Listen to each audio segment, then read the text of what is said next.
भारत की 10 सबसे महंगी खेती जिसे हर किसान करना चाहता है। अजवाइन और सौंफ जैसी औषधीय फसलों की खेती जो खाने के साथ साथ आयुर्वेद और दवा उद्योग में भी बहुत काम आती है। ये फसलें सूखे क्षेत्र में भी आसानी से उगाई जा सकती हैं। मार्केट में इनकी मांग हमेशा रहती है और भंडारण भी आसान होता है। राजस्थान, गुजरात और मध्य भारत में इनकी खेती खूब होती है। सही तरीके से पैकेजिंग और ब्रांडिंग करके किसान विदेशी बाजार तक भी पहुंच सकते हैं। मुनाफा लागत के मुकाबले कई गुना ज्यादा हो सकता है। सुगंधित पौधों की खेती जैसे लेमन ग्रास, रोज ग्रास और पालमारोसा, ये पौधे तेल निकालने के लिए उगाए जाते हैं और इनका उपयोग परफ्यूम, साबुन और दवाइयों में होता है। खास बात यह है कि एक बार लगाने के बाद कई बार कटाई हो सकती है। कम पानी और बंजर जमीन में भी ये अच्छे से उग जाते हैं। भारत के कई राज्यों में इनकी खेती हो रही है, जिसमें उत्तर प्रदेश और मध्य प्रदेश प्रमुख हैं। विदेशी कंपनियां भी इन तेलों को महंगे दामों पर खरीदती हैं। अगर प्रोसेसिंग यूनिट हो तो मुनाफा और भी बढ़ जाता है।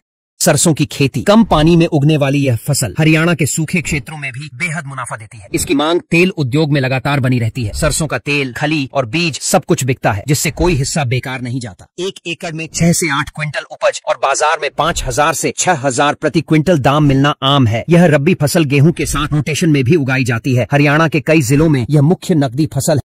केसर की खेती, यानी वही लाल रंग का महकता मसाला जो कश्मीर की वादियों में उगाया जाता है। 1 किलो केसर की कीमत लाखों में होती है और इसे उगाने के लिए ठंडा और सूखा मौसम चाहिए। इसकी खेती में मेहनत बहुत होती है, क्योंकि हर फूल से बहुत कम मात्रा में केसर निकलता है। पर अगर सही तरीके से किया जाए तो यह खेती बेहद मुनाफा देती है। भारत में मुख्य रूप से जम्मू कश्मीर में इसकी खेती होती है। अंतर्राष्ट्रीय बाजार में इसकी मांग हमेशा बनी रहती है। शतावरी और अश्वगंधा जैसी जड़ी बूटियों की खेती जो आयुर्वेदिक और यूनानी दवाओं में खूब इस्तेमाल होती है। इन पौधों की खेती कम पानी में भी की जा सकती है और एक बार बोने पर कई साल तक उत्पादन मिलता है। विदेशी कंपनियां इन्हें कच्चे रूप में भी खरीदती हैं। भारत के कई हिस्सों में किसान अब परंपरागत फसलों को छोड़कर जड़ी बूटी की तरफ बढ़ रहे हैं। इसकी प्रोसेसिंग और पाउडर बनाने पर एक्सपोर्ट का स्कोप और भी बढ़ जाता है। ये खेती सरकार से सब्सिडी और ट्रेनिंग के साथ भी की जा सकती है।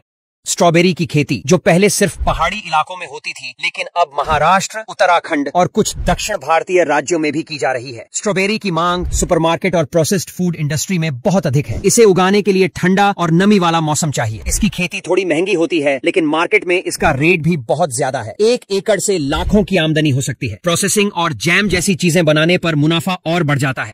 बागवानी फसलें जैसे अमरूद, पपीता और नींबू लंबे समय तक मुनाफा देती हैं। एक बार बाग लगाने के बाद कई सालों तक फल आते रहते हैं। अमरूद की मांग हर सीजन में बनी रहती है और यह फसल हरियाणा की मिट्टी में अच्छे से उगती है। पपीता तेजी से तैयार होता है और एक पेड़ से 30 से 50 किलो तक फल मिल जाते हैं। नींबू की खेती गर्मियों में जबरदस्त प्रॉफिट देती है। इन फलों की प्रोसेसिंग कर जूस, जैम, अचार भी बनाया जा सकता है, जिससे कमाई और बढ़ती है।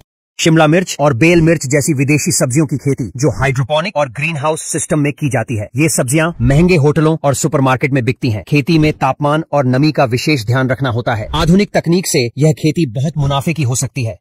अंगूर की खेती, खासकर शराब बनाने वाले अंगूर, यह फसल महाराष्ट्र, कर्नाटक और आंध्र प्रदेश में प्रमुखता से की जाती है। अच्छी गुणवत्ता के अंगूर अंतर्राष्ट्रीय बाजार में बहुत ऊंचे दामों पर बिकते हैं। अंगूर की बेलें अच्छी देखभाल और प्रशिक्षण से अधिक उत्पादन देती हैं। इसे प्रोसेस करके वाइन और ड्राई फ्रूट्स में बदला जा सकता है। ये एक दीर्घकालिक निवेश वाली खेती है, लेकिन एक बार सेटअप होने पर बहुत मुनाफा देती है। भारत में अब वाइन इंडस्ट्री भी तेजी से बढ़ रही है।